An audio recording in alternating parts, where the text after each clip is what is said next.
Et ça, moi, c'est quelque chose que, tu vois, j'ai plus découvert, en fait, au fil de l'eau, c'est la dimension, justement, préparation autour d'une négo. Tu vraiment tout ce que tu as résumé là dans le template, tu vois, c'est s'y prendre, entre guillemets, au bon moment. Donc, ça veut dire en avance. Tu vois, moi, quand je vois le nombre de boîtes aussi qui négocient beaucoup trop tard, tu vois, avant des grosses échéances, bien mapper, justement, les enjeux. Qu'est-ce qu'on se fixe comme target? Tu l'as dit, c'est avec quoi on va être content, qu'est-ce qu'on a besoin de cibler aussi, parce qu'on a besoin d'atteindre ça, par exemple. Et après, le côté un peu stratégique que tu évoques, mais qui est vraiment sur de l'anticipation pour moi. C'est en gros un peu qu'est-ce qu'on est aussi prêt à lâcher, quels vont être les contre-arguments. Je trouve que c'est quelque chose, en fait, ça paraît très simple, tu vois, comme tu l'expliques comme ça, mais c'est pareil.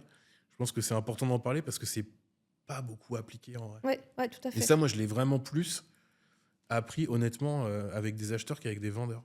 Je trouve que même si tu as beaucoup de méthodes de vente aujourd'hui, tu as le médic, le machin, tu as des espèces de sciences un peu comme ça de la vente, mais qui sont très sur l'exécution de la vente, en effet, la compréhension des différents acteurs. Mais je pense que c'est ce qui est intéressant, je trouve, avec les achats, c'est que souvent, vous descendez vachement plus en profondeur sur l'interaction humaine, son déroulé et même son séquençage, si je puis dire, tu vois, le rythme de cette interaction.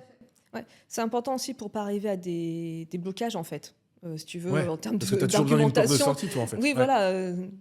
Le but, c'est pas de tuer le deal. Donc, ouais. tu as ton argument, son contre-argument. Il faut que tu répondes quelque chose. Est-ce que tu es prêt à lâcher? Quand tu lâches aussi, il faut, comment dire, un compromis, une concession. Si tu ne lui donnes pas d'importance, elle passe inaperçue.